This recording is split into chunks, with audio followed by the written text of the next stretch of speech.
It's the third day of our modified enhanced community quarantine. The administration of President Duterte has agreed to the suggestion or the appeal of our medical profession to have a timeout, and as such, eto na nga tayo, we went back to modified enhanced community quarantine. Well, today, headline tells us that the Philippines is now number 1 in Asia. No, again, another definitely not a loader on our shoulders. No, we just surpassed Indonesia as far as the number of COVID cases is concerned. We're now at 119,460 compared to Indonesia's 118,753. Well, apparently today we have the lowest so far, no, a number of COVID patients at 3,561, no, ganun ho kakonti, no, kasi during the past few days nasa 5,000, 6,000 nga nung isang araw. So total active cases 50,473, and well, if there's any consolation at all, we're receiving most of our cases are mild in nature, no. 90% nga daw mild symptoms yung nararamdaman. Of course, still a concern as the different hospitals are slowly depleting on beds and isolation rooms. 60%, 70% already have been occupied, no? So the much needed timeout has been given by the government. So what's the impact? For me, unless we really comply with the requirements set forth by the government, with the protocols, this will be all for naught, no? Wala rin ho tayong ma-achieve, no? Binalik lang yung dati. We're now on the 5th month of lockdown, and what has happened, no? From complete lockdown, ECQ, to modified enhanced community quarantine, we went to generalized. Now we're back to MECQ, and a lot of business have been suffering really. Sabi nung iba, no, it's a question of economics and safety. Of course, kung ako pipiliin, health pa rin ang unahin natin. Anin mo yung economics kung patay ka naman at may sakit ka naman because of COVID, no? So I think health is very important, but somehow the government is doing all of its effort to try to balance things out na kahit paano economics and health would be balanced, kasi wala na ho talagang pera yung gobyerno. Nabalitaan niyo ho ba, pati Netflix binibigyan na ho ng VAT. So tayo ho nagstay in the house at sumusunod ng maayos at nanonood na lang ng Netflix ay magbabayad pa ng malaking buwis. Naku, talaga nga naman kung ano nangyari sa atin. Well, I'd just like to show this photo to all of you. I showed this to my earlier blog, no, but I want everyone to focus on this because this is very important, no.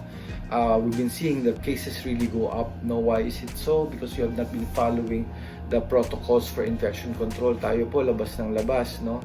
Kaya nga kung titignan niyo yung litratong ito, like to put emphasis on this. Hindi ba kayo nagtataka kung bakit sila ay hiwa-hiwalay? This is the World Health Organization. Magkakalayo ho sila. There are 3 persons shown in this picture, in this photo, and as you can see, for them to appear over at national television, to appear over at internet, are they violating anything dahil wala silang face mask? This is the World Health Organization, and what they're doing is based on research and evidences, and it's telling everyone it's safe if you have physical or social distancing. Ang problema, of course, kung wala kang mask, wala kang face shield, kung nakababa yung face mask, nakababa yung face shields, and so on and so forth, and if you're in an enclosed room. So physical distancing is important to protect you and protect the people who's about 6 feet away from you, no.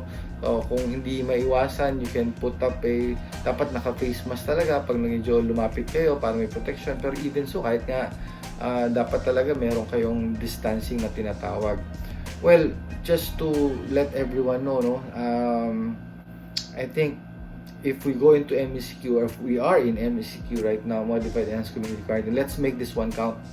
Let's make this count.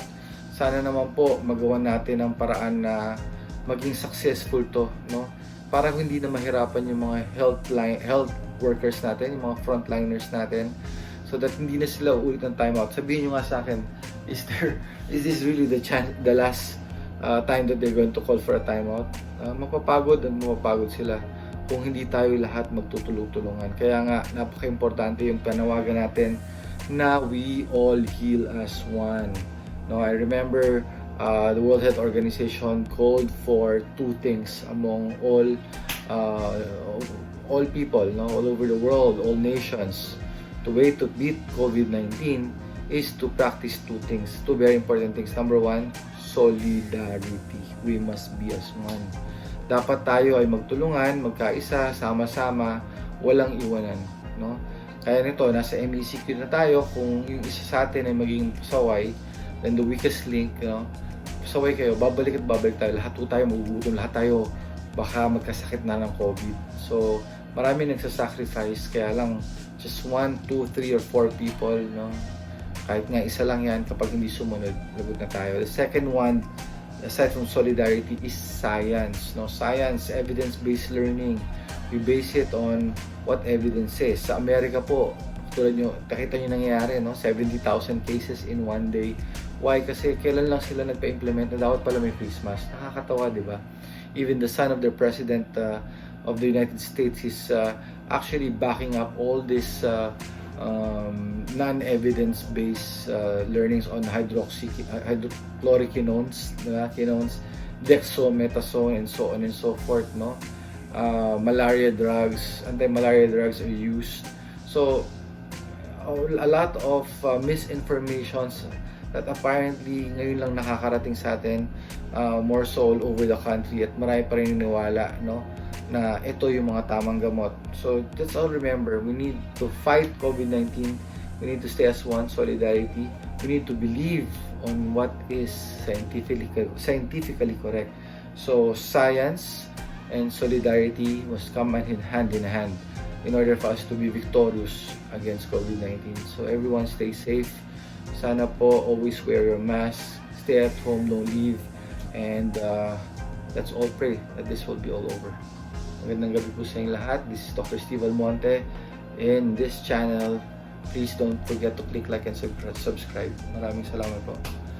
The dentist is in. Good night everyone.